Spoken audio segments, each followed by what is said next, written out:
Welcome to the Pacho Perspective, a place where I share my perspective on everything in the space between life and death. I'm your host, Pacho. Well, my Pachos Chachos, what can I say? Grief is the price we pay for love. But it's worth it.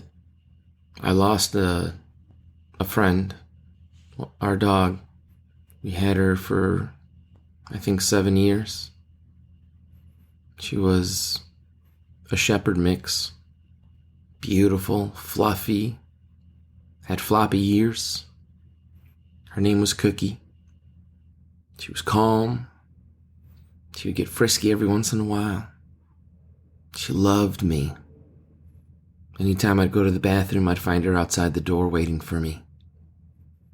Anytime I went outside, she always wanted to come with me. She was a very loyal, very beautiful friend. And I lost her a little bit ago, which is why it's been a while since it's been my last recording. It's been brewing in me, the healing process. And, I guess in the end, that's what happens when you fall in love. It's really true what they say, that all good things must one day come to an end. Like I tell my students, even true love, the truest love, will end with one of their lives, or in a romantic ending, although hopefully much less tragic, like Romeo and Juliet.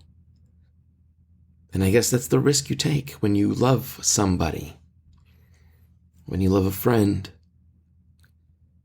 when you commit to someone forever in marriage, and you love them. And you learn to let your love grow, which makes your family grow. And you have children. And every day, it really is a gift. Because God forbid anything should ever happen to mine or yours, my Pachos Chachos. But life has a funny way of interrupting itself and doing what it wants. And so we love. That's what we're here to do.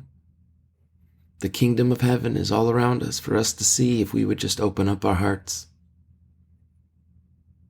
But there's so much anger, so much hatred I've felt in this country and across the world, on social media, literature, and the arts like movies.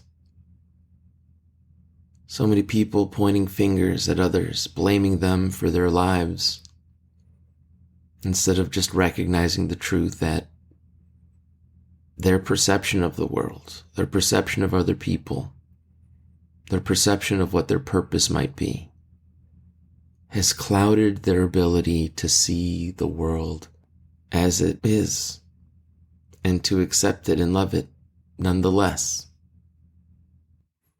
I could be angry. I could shout at the sky and complain, why did this have to happen to me? I'm telling you, it came out of nowhere. Half an hour before I drove her to the pet hospital, I was holding her in my arms while lying on top of our cushy little ottoman table, and she was just, laying there breathing like she always did. With her tongue lapping out, happy that I was big spooning her, because she loved that. And I loved being the big spoon because she was such a big fluffy girl. And so it's easy to get angry. As I've mentioned before in other podcasts, it's easy to point the finger. But what I want to say in this episode is that we can also decide to, instead of festering on the bad things that happened at the end, because she ruptured her spleen. And by the time they took her out of my SUV on a gurney and took her into the back room, she was gone. Just like that. I went to the bathroom after spooning her and came out, and my wife said she's on the floor and she's panting a lot. And then all of a sudden there was I don't remember, was it blood or urine? I tried picking her up and it all released. She was incontinent.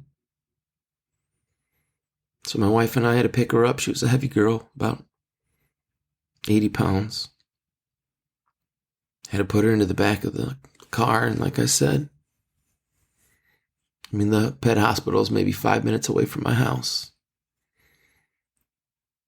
And as soon as they went in the back and put us in a room, they came back and told us it was done. How could you not be angry? But I'm not going to focus on those negative thoughts of what happened at the end. I'm going to remember 7 amazing, beautiful, happy years with her. And we can do that too. We could remember what is good about our country instead of putting a microscope, a magnifying glass to every little problem that it has.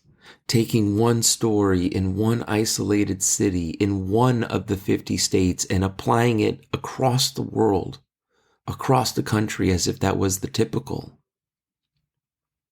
Of course we're going to have angst. Of course we're going to be angry. I think we can heal ourselves, and I think we can heal our country if we would just remember that. And if we would then have faith and have hope that tomorrow's going to be better. Today might not be wonderful, but I remember some wonderful times. I gotta say, I'm so happy to be part of that generation that got to have a childhood that wasn't sexualized, that wasn't perverted, that wasn't made into a screen slave staring at a device. Don't get me wrong, I played video games a lot, but those weren't my life. That was my plan B. It was always a plan A, going out with friends, hanging out with girls, going to work, hanging with my family. Those were plan A's. So I hope you, my Pachos, Chachos, I hope you become the change that we want to see in this world.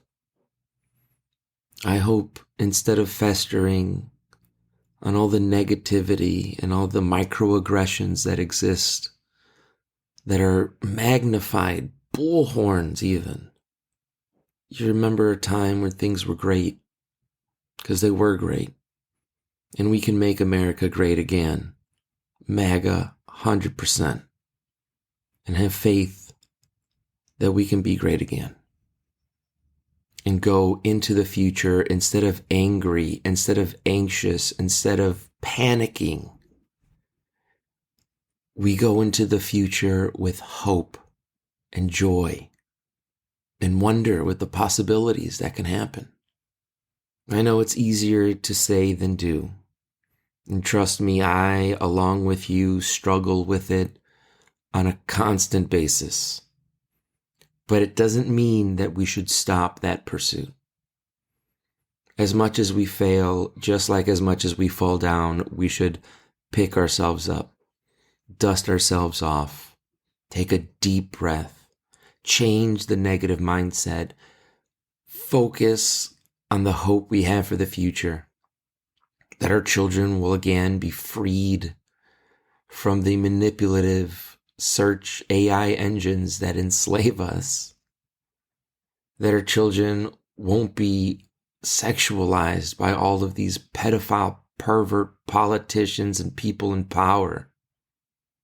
And if we believe that it will happen, then the decisions we make today will guide us towards it.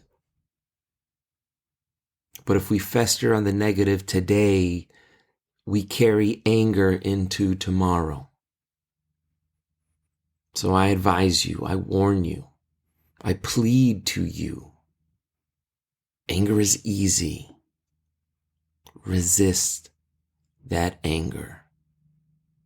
Don't scorn the sky. Plead for clarity and answers, or for humility that we may know how to ask the right questions so that we may learn the answers that we're looking for. But there you go. I have given you permission. Release everything that you have been holding on to that is only making you miserable. Remember, make a list if you have to. Write it down so that you know and you can look at it every time you're feeling down, the great things that you've experienced. Start journaling the wonderful times you've spent with your friends, with your family, with yourself. So when you're ever feeling angry or anxious, you can pull it out. Remember that life is great. It's just what you're looking at. You know, like that meme of two guys sitting on a train, one of them staring at the mountain and he's afraid, and the other one instead stares out the window on the other side where it has a beautiful scenery. Stop looking at the rocks. Look out the other window. Look at the different perspective. Look from the Pacho's perspective. And enjoy the beautiful views. And with that, my Pachos Chachos, I say, until next week, God bless.